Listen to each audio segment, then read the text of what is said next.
The Rebel Capitalist Show.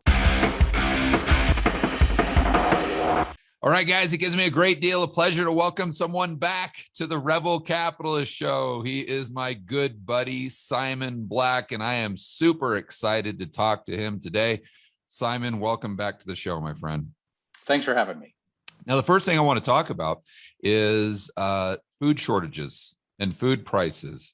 Well, you're just going to get right into it. Yeah, because most people might not know, but your background, you actually own some farms in Chile.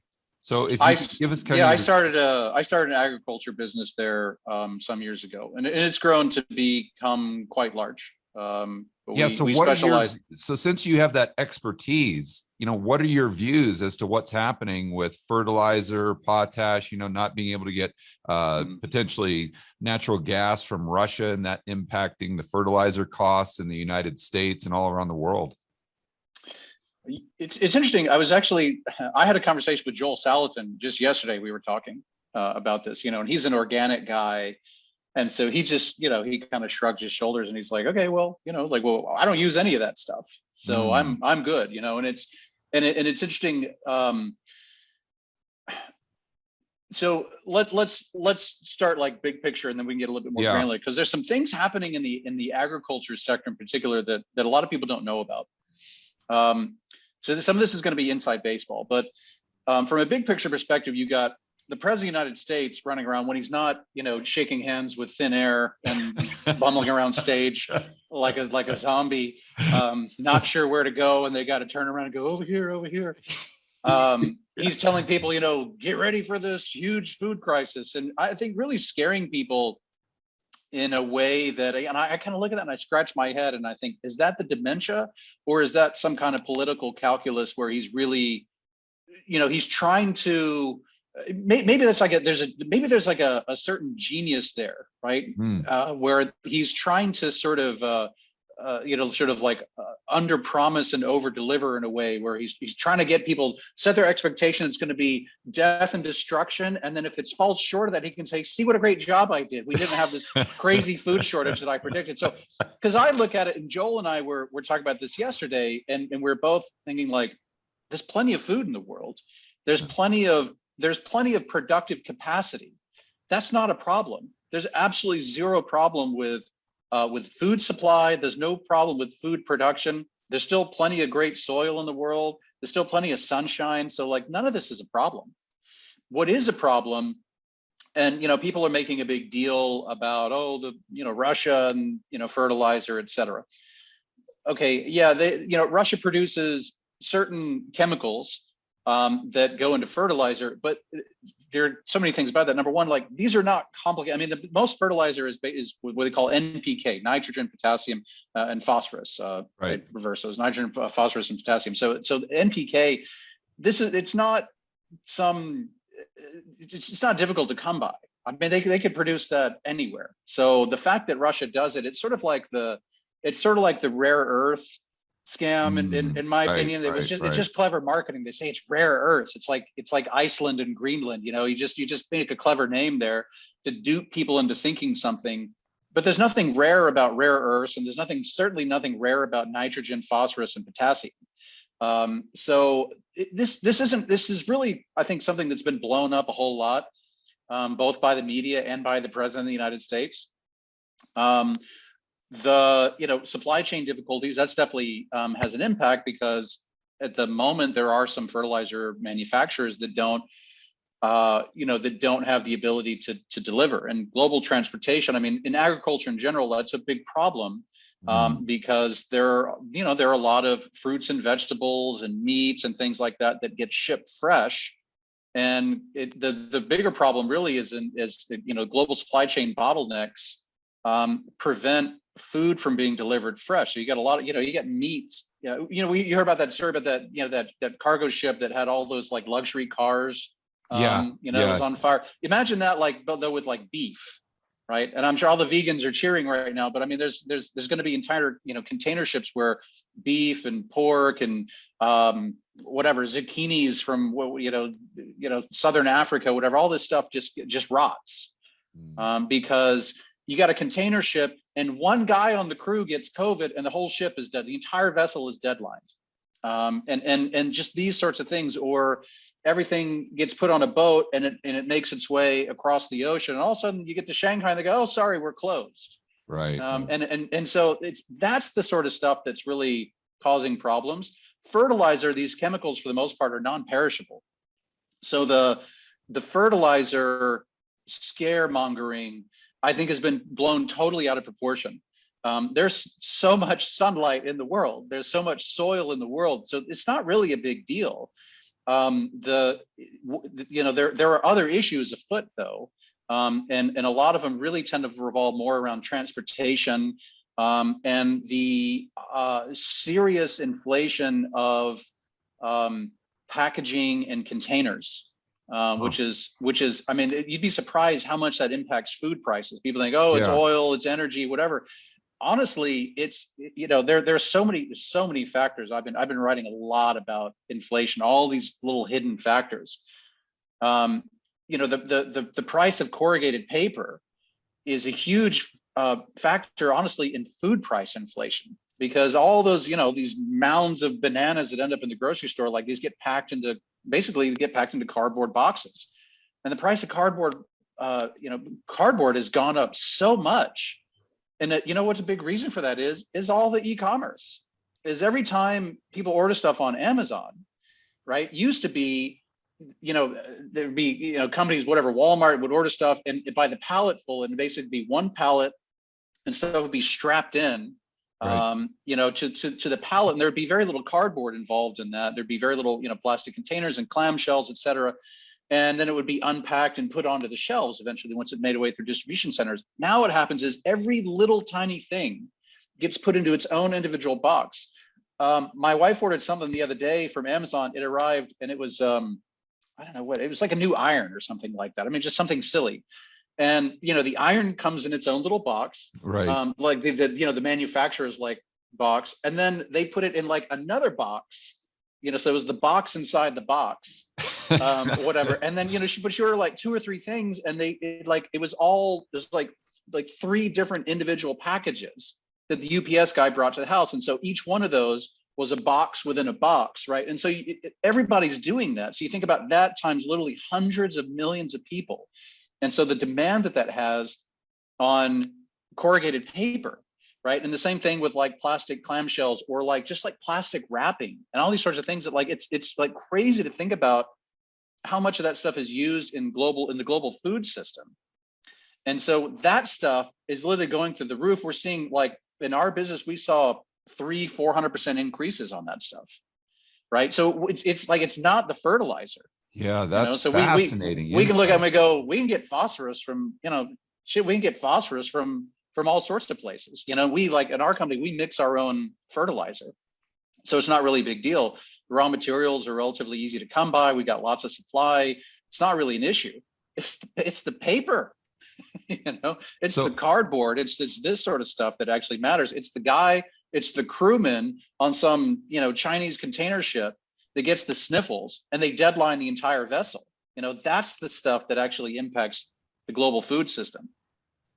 Wow, that's a great insight. I never would have thought about the whole cardboard angle, but when you're saying that, it makes so much sense, because we lock everyone in a cage. Right. And then so the only thing they can do is order things on Amazon. So then that increases demand exponentially for these cardboard boxes. And then it kind of, people just get in the habit of ordering from Amazon. So they do it now, even when they're out of lockdown. And this creates all this excess demand, and the suppliers can't meet that demand for all of these additional reasons. And therefore it affects the food prices and everything else that we buy, and it increases inflation. I mean, it's just the domino effect is right. Hard for people to get their head around. Every input cost basically has gone up. And there are these hidden ones that people don't realize because they don't see it. All they see is bananas sitting on a shelf, and they don't think about like the entire journey that had to happen for that banana to get there. And yeah, if the price goes up for the bananas, I mean, just even me, I would assume that there's just a shortage of bananas, or the supply demand is an imbalance for the bananas themselves. not for the cardboard that the bananas were put in. Right. Exactly. So there's so many factors. And the thing is that, you know, I mean, that I've been writing a lot about this, you know, inflation. I mean, so many factors, right? I mean, it's something that has nothing to do with agriculture, for example, or food, but like I look at, I think young people in particular, you know, people that are in their even late teens, you know, through mid 20s. It's interesting, like the decisions that they make about what they're going to do with their lives in the sort of career steps, the trajectories that they take really matters, because as you know, I mean, as you get older, you're less and less likely to just do something radically different. And so it actually does matter a lot where you sort of start down your path when you're, you know, 22, 23 years old. And you know, the things like whatever, being a truck driver and all those sorts of things, like young people aren't getting into that stuff. And a lot of them haven't even had the opportunity to think about it because they were locked in a cage for so long, and left with trying to figure out, how do I come up with some money? I'm getting some free stimulus money from the government. They're telling me to sit in my basement and be afraid. Now what do I do? And so you had all these people that just basically discovered new ways of making money, right? And so the kind of career paths that they would have, you know, whether blue collar or whatever, that they would have ordinarily gone down, they weren't, because now they're playing video games on Twitch for a living, right? They're making enough money to get by playing video games, or they have a, you know, they're sending out their what do they call it? Content creators, you know, on you know, one of these adult websites, and there's, you know, they're selling, you know, NFTs of their butt selfies and stuff like that, and you know, but they discover like OnlyFans or something, right? Exactly, and they realize that they can make money that way, and so this becomes there's like this entire career trajectory for an entire generation now, where they're shunning traditional jobs that like the economy actually depends on, like being a truck driver, forklift operator, anything like that. I mean, people obviously should be free to do whatever they want to do, but let's be honest.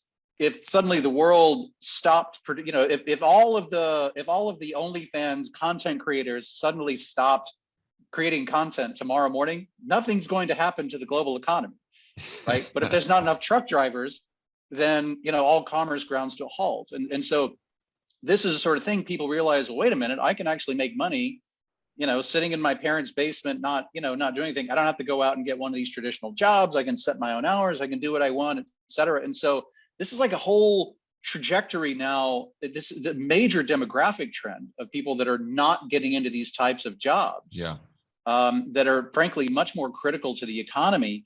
That's a major contributor to inflation. And by the way, it doesn't matter whether or not the Fed decides to jack up interest rates by another 50 basis points. If somebody's decided that they want to play video games on Twitch for a living, they don't give a shit if interest rates rise by, you know, 50 basis points. And if somebody's ordering everything in their life off of Amazon because they don't want to go to the grocery store anymore, and like, okay, great, yeah, it's convenient, et cetera, but there is a cost associated with that, because all of that actually does drive more inflation. And it doesn't actually matter whether or not they raise interest rates by 50 basis points, people are still going to go and order stuff online, right? So a lot of these things are basically non-responsive to Federal Reserve monetary policy and government fiscal policy that's saying we want to give people more money because gas prices are higher, and the Fed's aren't saying, oh, we're going to do something about this, we're going to raise rates 50 basis points. Doesn't matter. You don't have the power. Jerome Powell does not have the power to compel people to get into, you know, more economically critical jobs. And it's a weird, you know, when you think about the incentive structure, that you can make more money, you know, posting butt selfies than being a truck driver. The incentive structure there, you know, clearly creates, you know, there are a lot of incentives that you know, sort of facilitate the inflation, that facilitate all this, you know, supply chain chaos. So that's where we are right now, and it's just the complexities of this are so profound. And, you know, and yet, you know, the president of the United States doesn't understand it. When they, you know, he thinks inflation is a result of greed. You know, he's never going to think about corrugated paper prices and, you know, people playing Twitch. He doesn't know what Twitch is, you know, so he didn't have a clue about any of these sorts of things. And of course, fiscal policy matters and the monetary policy matters, but there's so many other things, fanatical environmental policy that prevents people from, going out and, say, hey, we need to produce more, potassium. We need, and even from a fertilizer perspective, right? I mean, the people always think the environmental policy is about oil. It's not just about oil. It's about everything, but the environmental policy prevents people from going out and being more productive. Like that is a factor. I mean, there's so many things that drive this, and they're all happening all at once. And that's why I kind of keep saying, like, this is not going away. And one thing I see behind you, it says, like, how bad will energy prices get? And I think you can just scrap energy and just say, how bad will prices get? Because, like, it's just in general, I think just across the board. Yeah, man, there are a lot of cross currents right there, aren't there? And so many variables is what makes it complex. I think as you're talking, I'm asking myself, well, how high would prices need to go with the stuff that we actually do need in order to bring those people from Twitch over to the truck drivers? There's got to be some price that would incentivize them to do that. That's one thing I was thinking. Another thing, if the free market were allowed to function properly. Yes. Yeah, there you go. Exactly. Because the cure for high prices are high prices. Another thing I was thinking through, and I tried to go through this thought experiment the other day, is ask myself if the Fed would not have kept interest rates artificially low since, let's say, the GFC, or even going back to 2000, how would the economy and the supply of what we need be different, right? Because, I asked myself, would Twitch even exist? Because if investors could get 7% on a 10-year treasury since 2000, would they have invested in money losing? Right. Would they have invested in WeWork? Right. Would they invest in would they invest in stuff that we actually need that's pulled up out of the ground? Would there be an incentive? Would there be a less of incentive for this ESG push? That's something I think about all the time. I think that because the stock market has pretty much gone straight up for the last 12 years, and for most of these young people that are really environmentally conscious, let's say, or really want to invest in these ESG funds, they only know the stock market going one way. So if the stock market's always going to go up, why should I invest in an oil company when I can just give it to Larry Fink with BlackRock and he can invest it in some sort of woke business, right? Where they don't understand that making money and investing is very, very difficult. And the stock market goes up, but the stock market goes down as well. And it can go down for a long, long time. Japan teaches us that, back in the 90s. So therefore, if we wouldn't have had this Fed put, would the ESG movement be so strong? And would Germany be in the place it's in right now, where it's held hostage pretty much by Russian natural gas, if you would not have had the Fed or the central banks trying to manipulate the economy for the last 10 or 15 years? I think those are great. I think those are really, really great points that future historians will debate with the same vigor that people today wonder what would have happened to Nazi Germany if Hitler hadn't invaded Russia.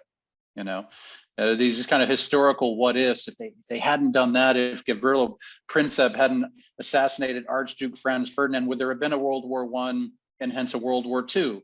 And all those things. Like, if the Fed had, but when you think about it, you can walk that dog all the way back to, the 90s and say, but if Greenspan hadn't, done this, then they wouldn't have had to do this. And there wouldn't have been the tech bubble and, and all these, different things. Pets.com would have never have existed. And, hard to say, but I think you make some very valid points.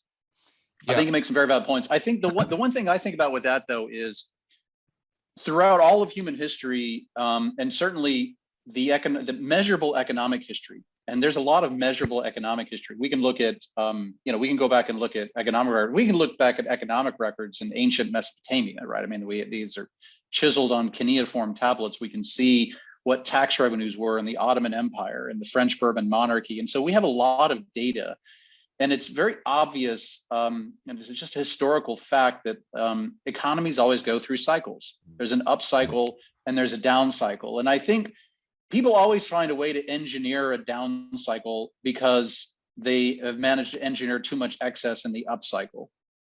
And so I think they would have figured out a way to eventually sort of get to this point, regardless. And we can even look back in the, in US history.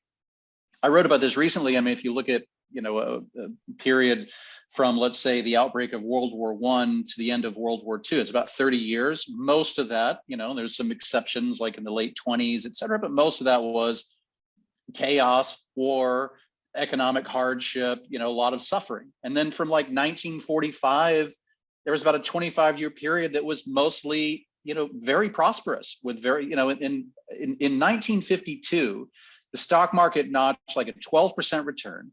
Inflation was less than 1%.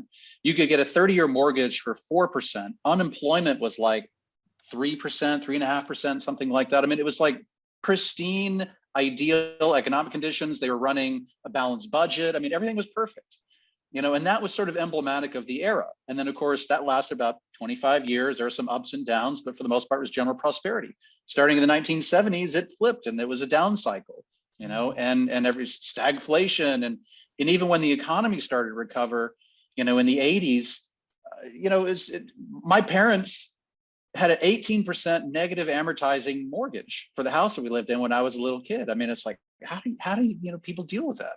And so, and unemployment was still 7-8%. And so it was just general suffering. And then in the mid 90s, things kind of switched, and there's low interest rates and low inflation. And we've enjoyed that for about 25 years. Low interest rates, low inflation, high stock market performance, low unemployment. Well, guess what? Like, to me, I think we're entering the down phase now. I think this is the switch. Yeah, that was my next question. Mm-hmm. Yeah, this is absolutely a switch. And now I think we're looking at, this isn't like sit tight, guys, and let's suck it up for a couple of months and buy the dip. Right, buy the dip. And they're spinning this theory that like everything's going to go back to normal, prices are going to come back down, and all that stuff. I mean, I don't know if they actually believe that or not, but you have to be I think a complete idiot to think that that's the case.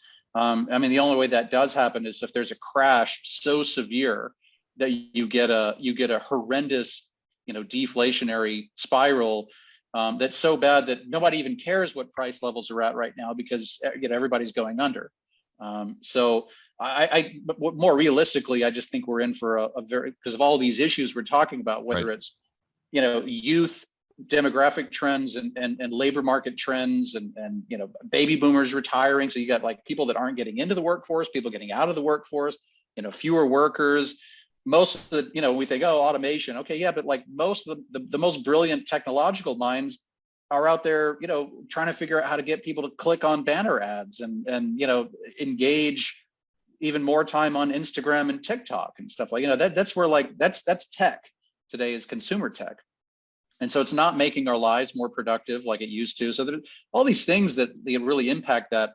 And because I think there's so many reasons why inflation is going to be around for a while, I think inflation almost invariably leads to a recession, which basically means stagflation. And people already, I think, starting to tighten their belts. We saw this, I think, in the Netflix numbers, where people are just even started to say, maybe I don't need this anymore. I don't need 5 streaming services. I'm going to start canceling a couple. That's belt tightening. This is the sort of stuff that happens when prices rise.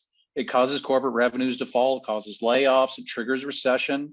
And this is a long-term thing. And when you think about these up phases where everything's great and prosperous, whatever, it can't last forever. It never has, and it would be stupid to think that it will. Yep. And I think we're in for a longer term phase of slower growth, higher debt, higher interest rates, higher inflation, lower returns, on the traditional investments that have worked for so long.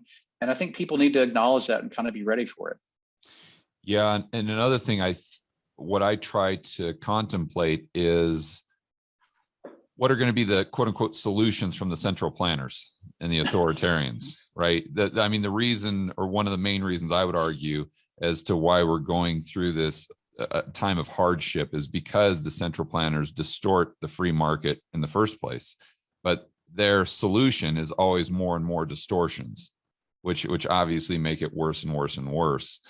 So that's I get the same sense that that's kind of the phase that the 2020s, we're going to look back on the 2020s, and that's going to be kind of this decade of deleveraging or fourth turning, whatever you want to call it, and it's just going to be compounded upon one central planning mistake after another. Well, you're right, and historically, the turn back to the positive only occurs when people, the central planners finally realize, okay, we just have to take our medicine here, and sometimes that's too little, too late.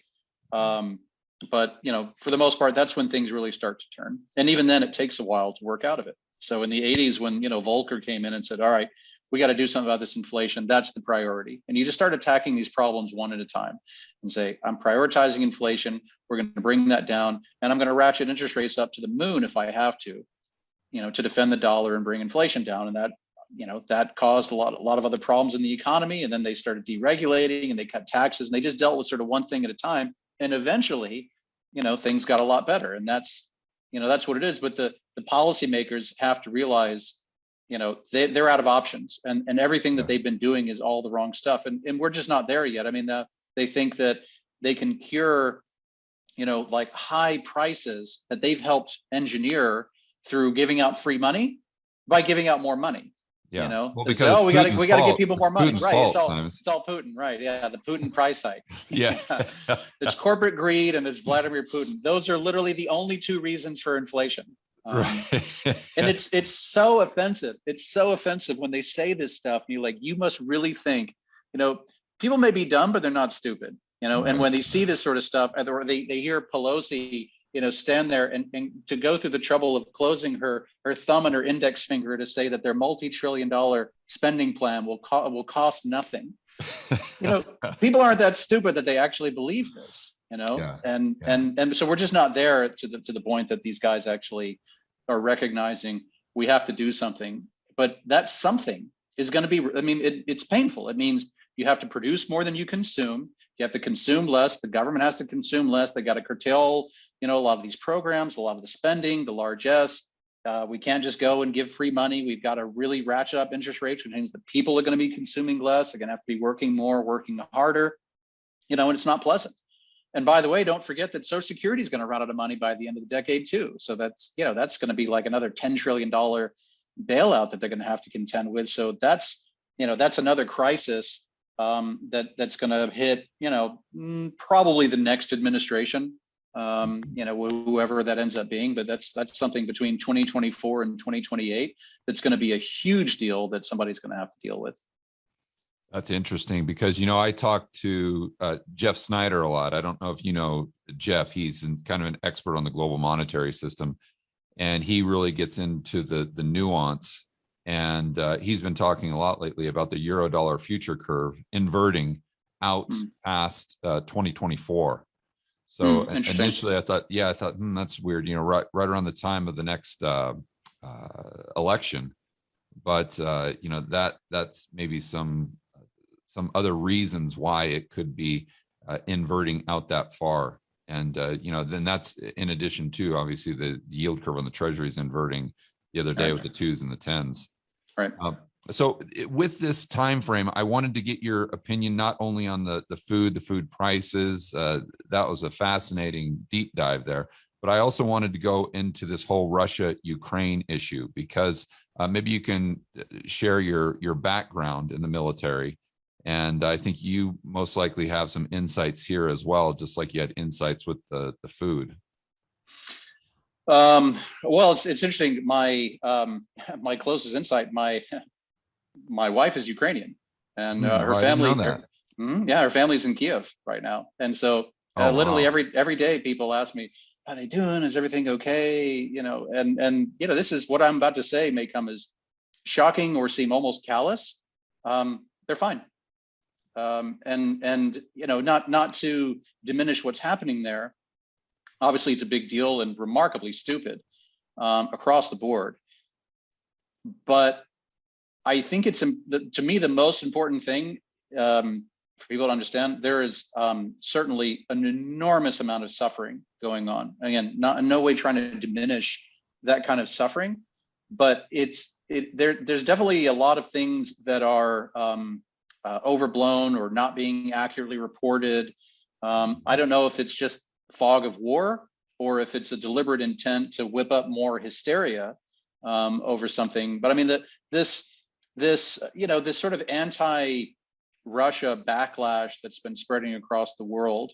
I mean, there's a huge difference between Vladimir Putin and just some Russian guy, who not even living there anymore. But this extremely, frankly, racist backlash against individual, human beings. And most did interesting. You see Wimbledon banned the Russian tennis guys? I was just going to say that, and then the explanation, the executive director of the All England club, which runs the tournament, said, we know this is going to, this is going to cause a lot of suffering to, individual, these human beings, that are going to suffer because of this policy, but we feel this is something that we have to do. It's like, wasn't that Putin's logic though? Like we know we're going to cause these innocent people to suffer, and I'm just going to do it anyways. It's like you can't sort of rise above that and say we are going to separate these individual Russians from Vladimir Putin, because we clearly understand they have nothing to do with this, egomaniacal, totalitarian, crazed nut job. And I will go on record personally. I believe that he never, all along the way, never had any intent to actually invade. Back in December, when he was, oh, look at me, I've got my army here on the border, and everybody started making this big deal about it. Putin is a guy with nothing to lose. He's, basically dictator for life. He's the most powerful person in the country. He can do whatever he wants. And clearly he's been able to get away with it. So, I mean, this guy with absolutely nothing to lose, whose only desire is to make sure that he never looks weak. On the other hand, I think you have the president of the United States with everything to lose, who knows that his back is against the corner after that shameful, disgraceful debacle in Afghanistan. People falling from airplanes. I mean, just the most humiliating thing I think anybody could ever see coming from the United States of America. And now here's a guy, whereas Putin is, to make sure he never looks weak. Now here's a guy with everything to lose, the presidency, his agenda, his party's, hopes. He's got everything to lose, and he's desperate to look strong. And you put those two forces together, somebody with everything to lose versus somebody with nothing to lose. Somebody that's desperate to not look weak versus somebody that's desperate to look strong, with a kind of powder keg situation like this, and it's not really a great outcome. And if you step back and look at it, I think rationally, truly rationally, kind of dial it back to sort of December. If your sort of arch enemy, bitter rival is doing something like this, I mean, even invasions are expensive. Annexation is expensive. The annexation of Crimea was incredibly expensive. The reunification of East and West Germany was extremely expensive, particularly for the West German taxpayers. I mean, these things are for the more powerful place, they're incredibly expensive. And so if your arch rival is doing something that is incredibly expensive, ergo economically irrational, do you really make a big fuss about that? In the same way, if the United States decided that, they were massing troops on the border of Mexico and were threatening to invade the state of Nuevo León in Mexico, would China go, no, you're not allowed to do that? Or would they go, oh my God, I can't believe they're going to spend all that money invading, Nuevo León? Like, that's going to be so expensive. Oh my God, that's going to be so expensive. And the Chinese will go, okay, you do you. If that's what you want to do, if you want to waste hundreds of billions of dollars doing something that's not in your economic interest.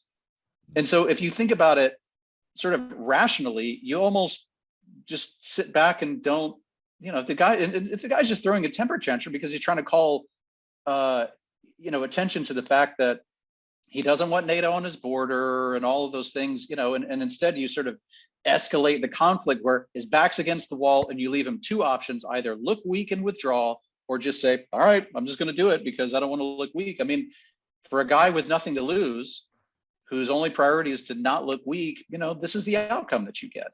And so I feel like this was a war like World War I, where you had a lot of people who were supposed to be experts, who had decades of foreign policy experience, who completely underestimated one another, who completely missed all the signals, who should have known better but didn't. And now this is what you get. And everybody on the planet is suffering because, yes, it is a major contribution to inflation, and everybody has to deal with it. So, I think this was a completely avoidable conflict, and I think it's one that is clearly irrational from an economic perspective, completely immoral, as well. Obviously, on the Putin side, to punish individual Russians is also immoral.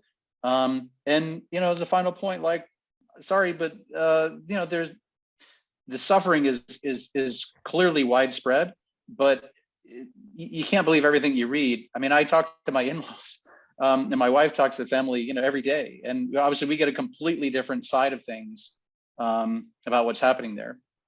I guess one small thing that I'll say, which to them, one of the things that they're most concerned about is the fact that the government just went and handed out, a bunch of, weapons to like thugs and street gangs and stuff like that. I mean, they just said, hey, here's a gun. They didn't care who they gave this stuff to. They just said, okay, now we're all on the same side here. But now there's, there's roving gangs now running around with U.S. provided weaponry that, and they're sold. I mean, people are getting robbed, and people are getting kind of held up and being accused of being a Russian spy. All sorts of things. I mean, honestly, like, they're more concerned about that, than a lot of other things. And it's just the sorts of things that just don't really ever go reported. The only thing that people want to report is this, this hero narrative: Russia bad, Ukraine good, that there are, like anything, there are just a lot of nuances to it that are just not really being reported. So I just get a totally different side of it. What did your wife and in-laws think of the government, the Ukrainian government, prior to this? Not much. This is a people that has continually elected corrupt fraudsters. So they had, years in 2004, they had the Orange Revolution, where they had the guy, Yanukovych versus Yushchenko. Yushchenko was poisoned by Yanukovych. They had people in the streets rioting. They had political revolution in this country every couple of years. They have consistently failed to establish a sensible government that people can trust and rely on. So you had this, Yushchenko finally won the election and was made president. His ass was thrown out of office. They drummed him out. And then the next guy they elected was Yanukovych, who was the guy they were protesting against in 2004. So then Yanukovych came to power, spent years in power. Turned out he was a corrupt dictator. And finally, several years ago, they went and stormed the presidential palace and found that, he was sitting on a golden toilet and just had stolen all the money from people. So they threw him out, not before having another political revolution. There were snipers in the streets and all, just crazy stuff. Then they put this guy Poroshenko in, who was a local billionaire. It was a confectionery business. He had like candies and stuff. And I thought, well, he's already a billionaire, so he's not going to steal from us. Well, he did. So he was corrupt as well. And then now they elected this other guy who was a stand-up comic before, think like more like Bill Maher and Les Gallagher. Clearly an intelligent guy. So people were just kind of like, all right, I guess we'll see. And now, he's clearly, there's been a lot of things that have been very manipulative, and he banned a lot of opposition parties and, all sorts of stuff that's just, and he goes and gives these speeches and says, this could be my last day to live, and, all this kind of very dramatic stuff. And of course, the only acceptable response is to give him a standing ovation, and everybody's got to heap praise and, medals and prizes on him and all this sort of, it is with this, he's always doing speeches and his camouflage and his olive drab t-shirts and all this sort of stuff. And it's like, at a certain point, you've got to look through some of that and just try and understand the facts as they are. And yes, there's a lot of suffering and bombing and just really morally reprehensible stuff. And I think a lot of war crimes clearly being committed. But it's not being presented exactly as it really is. And wow, what a surprise from the media. Yeah, so there's quite a few questions I have there. The first thing I'd love to get, with your military background, I'd love to hear if you were in Biden's position, or if you could control the West and their response to Russia. Obviously, both you and I and all my listeners, we want peace as fast as possible. How would you go about making that happen to the best of your ability? Because the pushback is always, well, we can't let Putin just take over all of Europe. We've got to put our foot down, because my thing is, well, just be very, very careful with that, because to your point, you've got someone that with nothing to lose that's got 6,000 nuclear warheads. So you want to tread lightly here, and you want as much diplomacy as possible. And you definitely don't want Lindsey Graham coming out and saying that we should assassinate Putin, or Biden saying that we need a regime change or something like that. That's what you don't want to do. So, but I don't have a military background, so I'd love to get your opinion on that first. Yeah, I mean, the reality is I don't have an answer. I don't think there's a good answer at this point. I mean, it was the time, the time for all that was months ago, and now they're in it. And I think the most important thing that they've got to do is clearly define their objectives and their strategy. And this is a thing that I think that consistently across the board in government they fail to do. They are, they're basically, I mean, they're just glands. They're just walking emotions that don't have any rational sense or discourse within them. They just kind of, whatever opinion poll, that's what guides their positions. Right. And there's never a sense of strategy. I have yet to hear like, these are our objectives. Ukraine's going to have its objectives, and we can't force them to do or not do. They're a sovereign nation. They're going to do what they're going to do. But here's our objectives, as the United States or Britain, France, et cetera. And we can talk with our allies and find where we have common ground in our shared objectives. I have not seen that. I have not seen a clear sense of objectives. And if you don't know where you want to go, you can never set a strategy to say, here's how we're going to get there. Right. And here's our red lines about what we're going to not do, or we absolutely will do. There's just none of that. So to me, this just looks like amateur night. This is just people making it up as they're going along, as opposed to these are the clear objectives that we want. And if that's, to say like we want peace, that's not really a clear objective. That's just, peace is just a noun. It's just an idea, right? So you have to really dial. It's like saying in business, like, we want to be profitable. Well, I mean, that's a nice idea, but it's not really an objective. Objectives are much more specific, and usually involve, how you're allocating resources, et cetera. They're measurable outcomes with a lot of specificity. And I'm just not seeing any of that here. And so I think that's the most important thing to do, is to define the objectives. I think for any elected leader to do that for anything, whatever their objectives are, for the economy, for COVID, for any of this stuff. And they never did that. The public health guys never did that. They never clearly defined their objectives, their priorities. There's never any communication of strategy. It was just making it up as they went along. And they've been doing that for so long, and, look at the results. Right. And now they're applying that same thinking, or really lack of thinking, to, probably arguably the most dangerous situation in the world since at least the Cuban Missile Crisis. So, sure, anything's on the table. Is the guy, going to launch nukes? I'd like to think that there's enough sense on the Russian general staff that it's a certain point, somebody's going to go, no, we got to do something about this internally, because this is insane, and they all know that. But yeah, I mean, my guess is, I mean, Putin understands what's happening. He knows, his economy is fairly crippled. He knows it's super unpopular, and he's looking for a way out, and where he can have, like the U.S. leaving Vietnam, peace with honor, is what they kept saying in the 1960s. This was Nixon's whole thing, right? And I think he's looking for a way out. And when they keep backing him into a corner, I can call him a war criminal and say, you know, war crimes, but when the president of the United States does it, it escalates things as opposed to de-escalates things. And it's like, well, if that's your objective, is to continue backing him into a corner because you actually want to engage in military conflict, then like, okay, that's probably a valid and appropriate thing to say. But if your objective is peace, and to try and de-escalate this as quickly and efficiently as possible, then that's a completely boneheaded thing to say.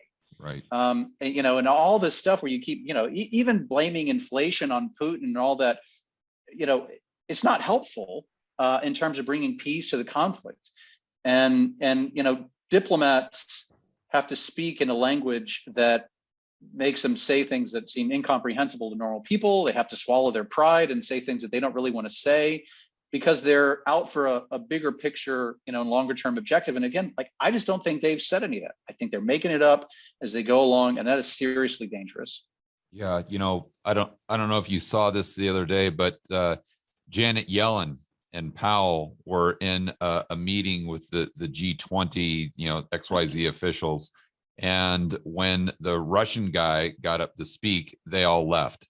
All right. Yellen and Powell. And I'm like, all right, that's helpful, right? That's great. Yeah, that's great. Yeah. Why? Extremely helpful. Just act like a petulant child, and that's going to somehow move the needle in Ukraine. You're just making things worse. You know, you want to do the opposite of this. We don't want to condone what they're doing, but we also don't want to make things worse. You know, you've got to kind of extend the olive branch, so to speak, to get people talking. And once you get people talking and not hating each other, then you're able to make a little bit of progress. But if you just keep making people hate each other more, there's only one outcome there. Right.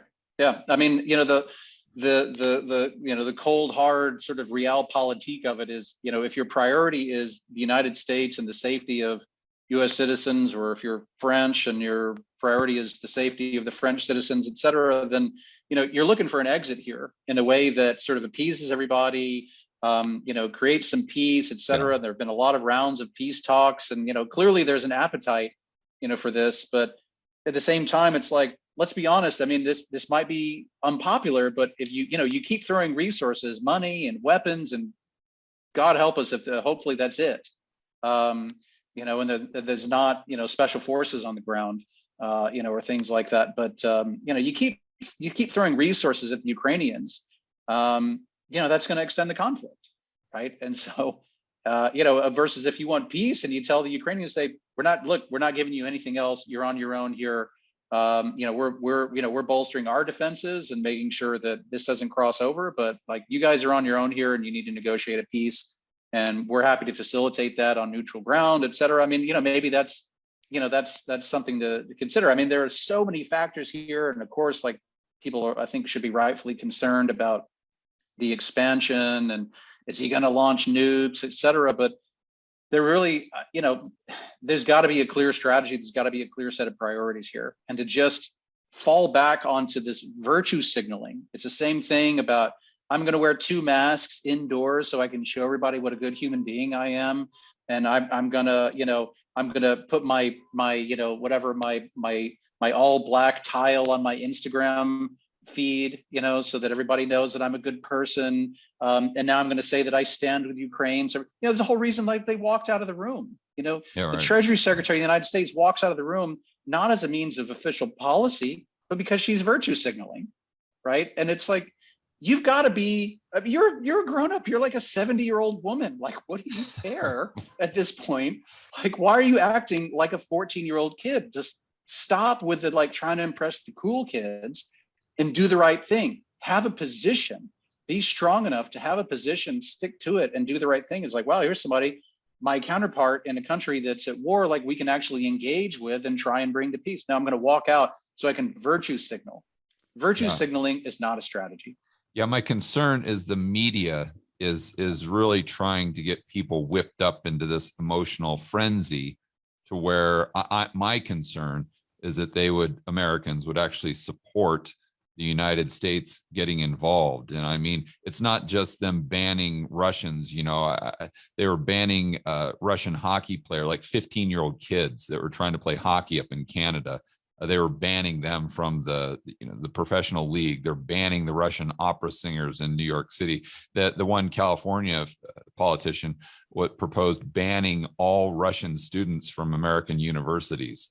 I mean, but then you really see the emotional frenzy when there's people and bartenders and whatnot that are pouring out all of these bottles, not just of vodka, but of Smirnoff, and they're banning Smirnoff when Smirnoff is owned by a company in the UK.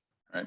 I mean, right. It's just this level of insanity is what really concerns me. So I know that you participated in the Iraq War, if my memory serves me right.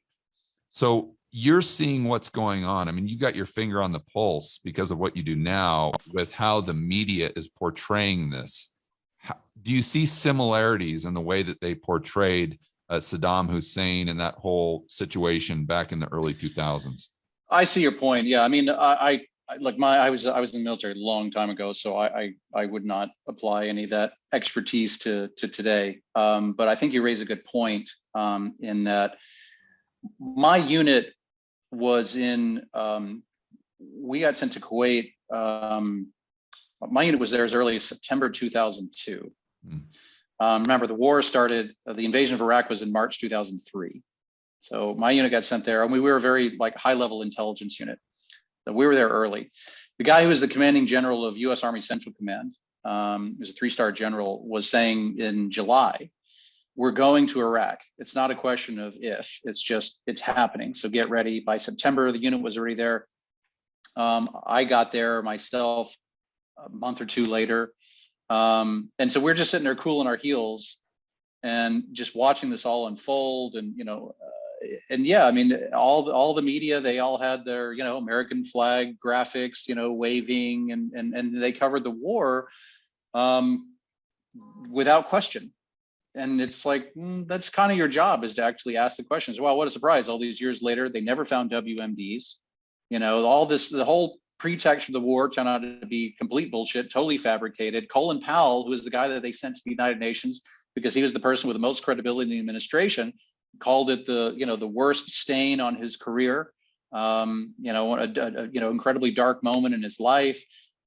And they just let it happen. And so this is the same thing. Nobody's asking the tough questions. This whole Zelensky, hero narrative that everybody's just bowing to kissing his feet, and it's honestly it's dangerous, but it's not surprising because it was the same thing with the Fauci hero narrative, and it's just the same. It's the virtue signal. It's everything that we saw with COVID, just a different subject matter. Right. Yeah. And we have seen this before. And yeah, but I mean, it wasn't even going back to the Iraq war. It was just literally 18 months ago is when we saw this. Yeah. Mark Andreessen made a very good point on Twitter the other day.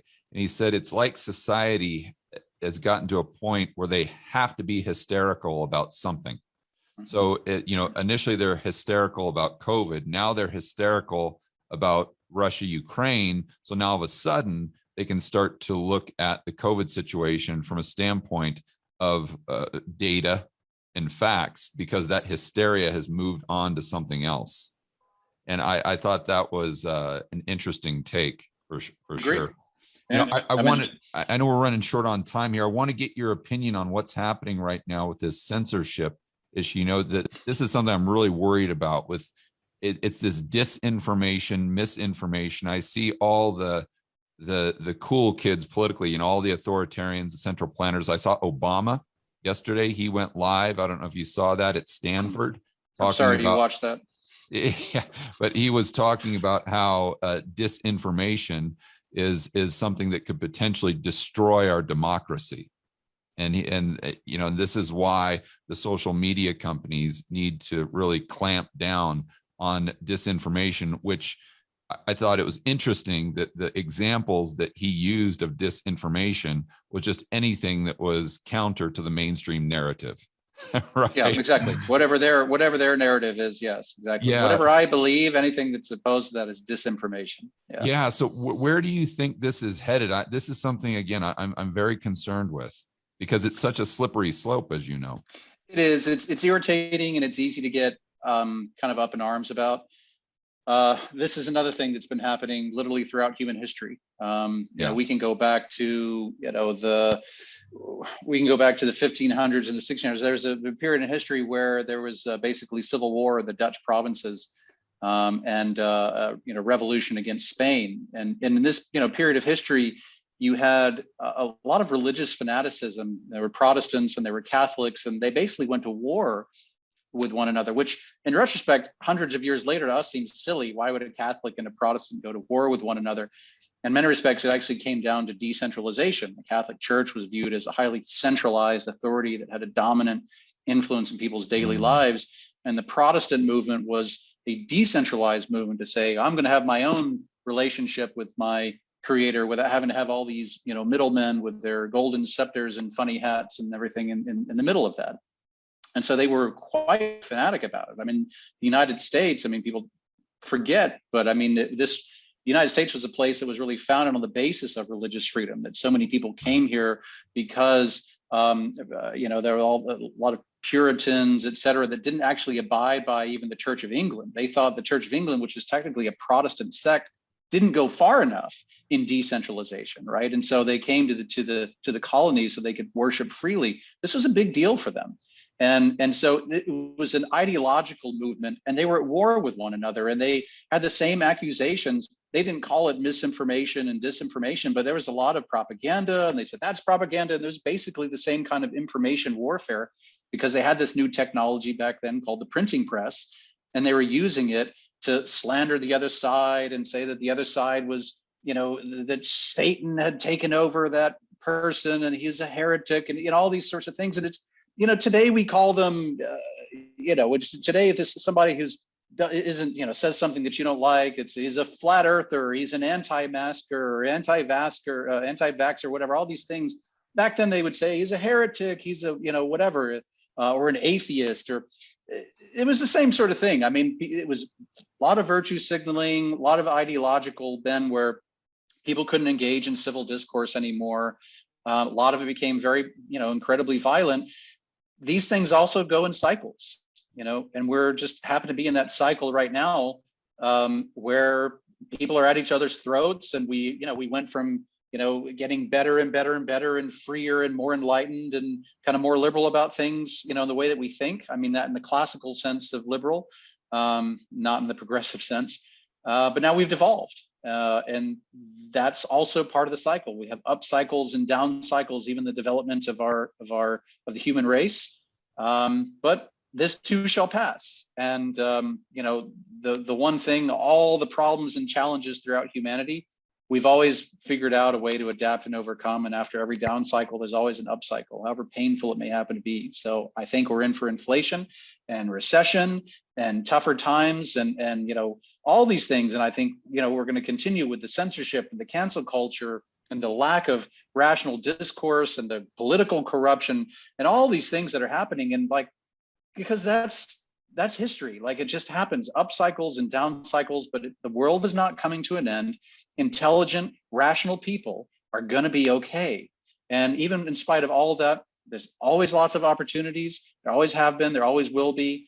I like to remind people that, Apple and Microsoft, two of the most successful companies in the history of the world, quite literally, were founded in the 1970s at, peak stagflation.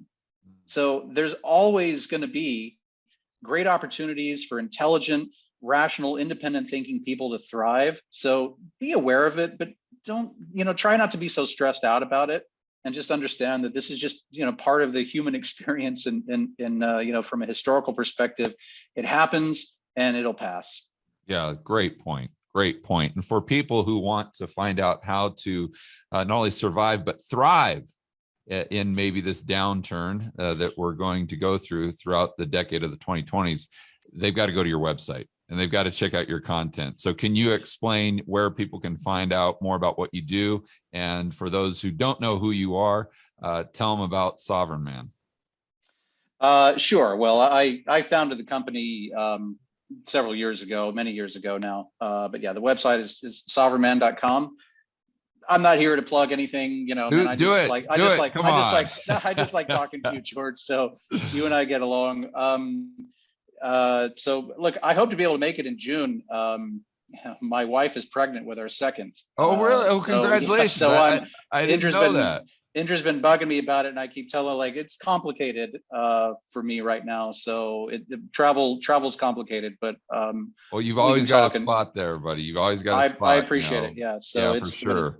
It's a little bit rough, but that's the deal. But no problem. I hope to be able to see you. I'll go ahead and pitch your stuff. So for people, what Simon does at Sovereign Man and his team, which is fantastic, is they really help people understand where they can go and how they can increase freedom and liberty in their own life. And they also go over investment opportunities that they're seeing that are kind of outside of the just, the 60-40 buy stocks and bonds type of thing. But it's really about setting up a plan B. They're going over other countries who, with the passport programs, with visas. I personally have been kind of thinking about Malta as a way to buy a passport so I could have visa-free travel back to the United States. Because like I was fortunate enough to meet your mother the other day when we were in Dallas, and my mom still is in the States, so I want a way to get back there whenever I can.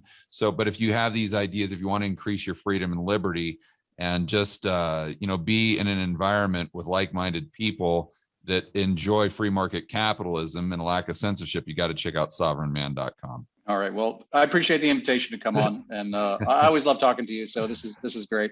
All right, man. Have a good one. We'll talk to you soon. All right, bud. Hello, fellow Rebel Capitalists. Do you enjoy watching these interviews I do for the Rebel Capitalist Show? Well, if so, you would absolutely love Rebel Capitalist Live. This is the conference I do twice per year, and we've had speakers like Robert Kiyosaki, Lynn Alden, Rick Rule, Jeff Snyder, and Dr. Ron Paul, just to name a few. So go to rebelcapitalistlive.com and check out the next event we have scheduled in Miami.